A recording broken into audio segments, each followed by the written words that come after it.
I was in the hospital December 14, 2024. This was the loss of trust in the whole system around the care for older people began. How our older population are treated is an absolute disgrace.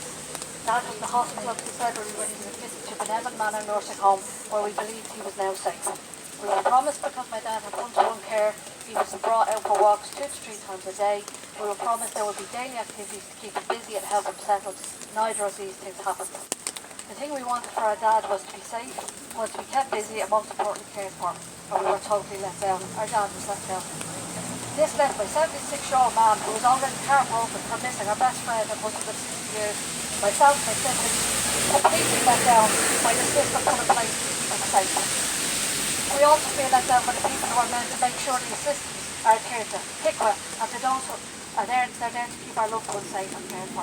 We and most families who have to make the heartbreaking decision to place a family member in a nursing home are dependent on these reports to help make the decision, and again we were failed and let down. Finally, I would like to say, as a family who struggled to make the decision and has lived with the guilt of was it the right thing to do, and the question every one of us in our family asked and still ask ourselves today, did we let our dad down?